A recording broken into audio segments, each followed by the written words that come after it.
Hi Kiba folks, I'm Pete58, and this is the first part of a video where I'm going to make a Lego housing for my pie. Now I'm going to have to take this beauty apart and then glue all the pieces back together again. Then I'm going to spray paint it and then put some invisible stuff that you spray on it and makes it shiny. And it's going to be a nice little home for my pie. I bought this from Toys R Us. It has 300 pieces, $19.99, and I used damn near every single one of them except for these. And a lot of these are real weird pieces. They give you eyeballs, and this is supposed to be the classic set. I don't know, but yeah, first we're going to take it apart and glue it all back together. So far so good. We've only had to use one of these. These generic super crazy glue things are really good. They bond really quick, and you don't have to use very much for a project like this.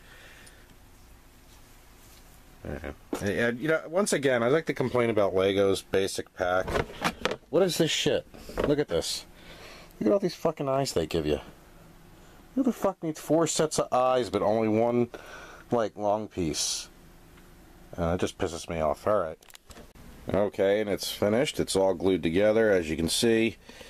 And I was going to paint it and then clear coat it, but everyone I've showed it to said, no, I should keep it this way. And I gotta admit, I kind of like it with all the multicolors. It looks nice and Lego-y. So I'm going to just keep it like this. And we're going to hook up the pie, and I'll give you a preview. And here we are. This is the pie. And I'm playing right now Cadillacs and Dinosaurs, and you can even, the thing I love about the pie is that you can do all kinds of cool shit, and you can even, check this out, you can even save on the Neo Geo. Look at that, you can just save from any point in the game. You just have to hit select and the right button to save, and select and left button to load. So here it is. So you can see that. That's saved. And then, see? Just picks up right up where you saved from. And I'm going to give you a preview of all the stuff this thing has. Now, if you're into the, you know, the NES Classic, you know, but you know, you're into tech, this might be better for you than paying scalpers prices for, you know, whatever. You know, there's people, you know, they're not going to make the NES Classic anymore, so they sell it for, you know, an exuberant amount of money. And you know, if you're tech savvy and you want to really spend, you know, maybe $100 to $150, you could get a pie and, you know, maybe have a nice case. I had to spend $20 on Legos just to build this thing, and I understand they got already official Lego pieces, but I just want to do it, you know, kind of like crazy like this. You know, look kind of Lego-y. Now, if you want to play 8 and 16-bit games, I recommend some kind of dog bone controller like this one here. Now, they sell them everywhere on eBay. They're like $2 in China.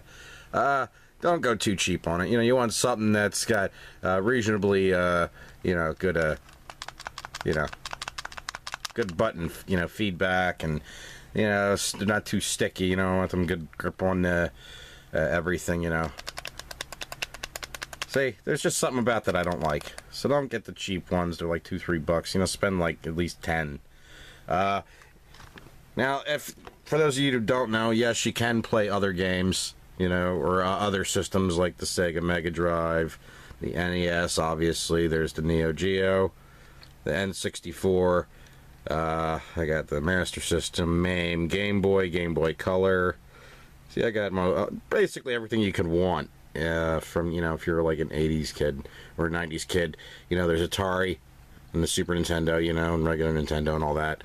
Now, here's the thing. Now, you saw the N64 on here. The problem with that is not every game, you know, works so well.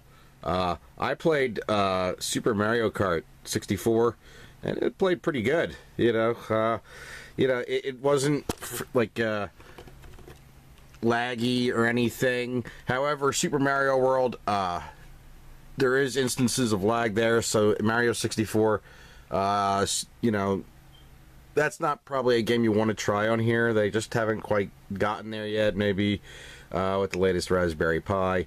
But I'm using 3, maybe with 4, the N64 emulator will work better. You can play Mario Kart fairly well. I wouldn't bother with GoldenEye and stuff like that. It's just kind of touch and go with GoldenEye, just very laggy and, stoppy, a lot of stopping and going. But Mario Kart 64 worked good. Some of the Tetris games from that area, of course, they work good. They're just Tetris. But, it depends on what games you're into. If you're going to try and get the N64 emulator to try and work, you might want to go back to, these good old fashioned, well, not old fashioned, but we all know these. These are the regular standard 360 controllers. You'll need these, the joysticks, in order to play games like Mario 64 or Super Mario Kart 64 or Super Mario whatever. Anything beyond the 16-bit era, you're going to need one of these guys. You'd probably be better off with one of these, though, because most people, they get these just to play, like, the Sega Genesis or the Mega Drive or the Master System or maybe even some Neo Geo. It all does depend, on what you're playing. But usually a good $10 dog bone SNES controller, it'll work, Even for stuff like Neo Geo, you got the buttons. But like I said, if you want to do like the N64 thing, you will need a modern controller, But everything else works pretty good. I mean, with the other controller, you can, play Sonic with a dog bone. That's no problem. I mean, that's not, See, let's try it out.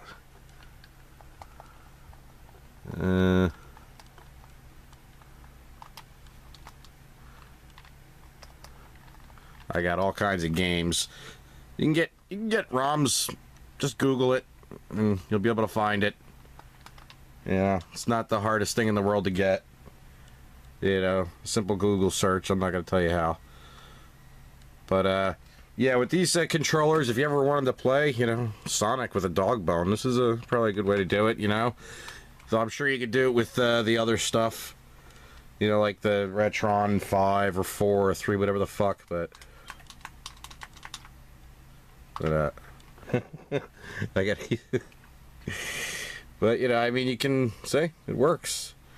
Yeah, you can't beat that. But yeah, you can use your 360 controller too to play these old school games. But I mean, it all depends if you want like a little retro setup, with the matching controllers to go with it. Like I said, you can get these for as little as $2 on eBay. There's a lot of shit the Chinese will sell you real cheap. And yeah, here's the little housing I built. Now, like I said, there's all kinds of different cases you can get for this bad boy, but I did it. I spent $20 on a classic set and built this myself. Now, there are Lego sets specifically for the Pi. I would use like 4 pieces, but I didn't see the fun in that. I wanted to do something crazy. And as you can see, I got all the little windows built, See? Plugs right in. And you can see the little light shining in there. And I got, little windows for the vents, So this thing really does work. I mean, you can't really beat this thing, even though, oh, it's $20. Why would you do? Well, it was just kind of the, fun, because it's all glued together. They're all in there pretty good. They're not coming out or nothing. But, I mean, if you're going to, if you really want an NES Classic, but obviously they're not making them anymore, and it's probably going to be months before the SNES Classic comes out, spend, like $100 or so, and you could probably, build something quite as nice as this. Like I said, you might want to go a little more expensive on the controllers. These things were like $2, but you want to spend a little more. I don't like the way they I don't like the way that sounds. Don't feel quite right. But, you know, it also works with these controllers, you know, the modern controllers with the USB plug. It's all up to you. There's like thousands of controllers out there. I got this one. This one's pretty cool. It's a GameCube PC controller. And it's generic, but, you know. But like I said, it all depends on what you're really into. You know, if you want to, you know, go the retro route, you can get like 8-bit Duo dog bone controllers. They're like Bluetooth. Much better than these Chinese knockoffs. But, yeah, you know, it's, if you got the money to spend and you have some, you know, tech know-how, you know, you can do this. You know, I'll even include links to the Raspberry Pi and RetroPie stuff. You know, if you really are interested in doing something like this, I love my Pi. I can play virtually any game, you know, save almost any game. I mean, there's basically 99% of the games I've been able to play and save, even some of the hacked ROMs that I've got thrown in here. Yeah, just Google it if you're interested in finding ROMs. I'm not going to put links and stuff like that, but I will show links to how you can build this contraption. It's not as hard as you think. It just takes a little tech know-how, and, you know, if you're willing to try and, like, you know, get an NES Classic and then try and hack it, maybe you should try this instead. You know, it's more user-friendly than the NES Classic would be as far as, you know, adding ROMs and emulators and stuff. But, yeah, this is the Raspberry Pi 3, the RetroPie. I love this thing. And, okay, Haikiba.